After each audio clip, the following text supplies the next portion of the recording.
Hello बच्चों, let's understand the question first. The question says a particular charge q and mass m is moving with the velocity v I cap towards a large screen placed in yz plane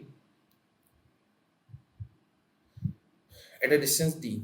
If there is a magnetic field that is b vector b naught k cap, the minimum value of v for which the particle will not hit the screen. मतलब ये कुछ इस तरह से है कि अगर मान लीजिए मेरे पास वाई जेड प्लेन ये रहा और यहाँ मेरे पास में कोई मैग्नेटिक फील्ड है दैट इज बी के कैप, मतलब ये हो गया आउटवर्ड डायरेक्शन में मेरे पास मैग्नेटिक फील्ड हो जाएगा and negative B I cap, मतलब इस डायरेक्शन में मेरे पास में क्या है, इसका वेलोसिटी है बी वेक्टर से, ठीक है। इधर से पार्टिकल जो है क्यू और चार मास एम है, इसको हमने प्रोजेक्ट किया।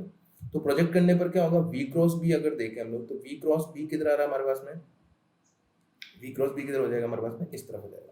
मतलब ये इधर जाएगा इधर जाएगा, तो हमारे पास में हम ऐसा कह सकते हैं पार्टिकल जो है उसकी ट्रेजेक्टरी जो हो जाएगी मेरे पास में बच्चा, ट्रेजेक्टरी जो हो जाएगी,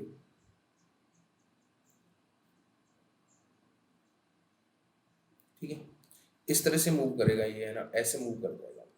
अब ये सर्कुलर पार्ट में मूव कर रहा है, लेकिन मैं एक चीज चाहता हूँ, ध्यान से देखें इस जगह, मैं ये चाहता हूँ ये इसको हिट ना करे, है ना।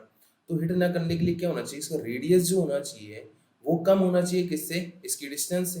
मान लो ये यहाँ से यहाँ तक फैला हुआ है, ठीक है, वाईजेड प्लेन में यहाँ से यहाँ तक फैला हुआ डी डिस्टेंस से, ओरिजिन से बनने छोड़ा है इसको, है ना, ठीक है। तो इसका मतलब यहाँ से डी डिस्टेंस, तो मैं कह सकता हूँ आर जो होना चाहिए कम होना चाहिए किससे, डी से।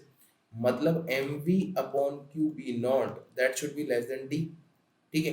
अब ये कम होगा तो यहाँ पर ये मैक्सिमम वेलोसिटी से मूव कर सकता है ना, तो ये मिनिमम नहीं होगा, यहाँ पर ये क्या होगा, मैक्सिमम होगा। क्या होगा ये, मैक्सिमम, ठीक है। तो इस जगह क्या होगा, ये मैक्सिमम होगा। मतलब मैं कह सकता हूँ कि इसका जो वी मैक्सिमम आ जाएगा वो हो जाएगा मेरे पास में D up Q B D upon M, ठीक है। मैक्सिमम वेलोसिटी हो जाएगी that is Q B D naught upon M, that is fourth option for this question. तो आई होप आपको ये क्वेश्चन समझ में आ गया होगा। Thank you.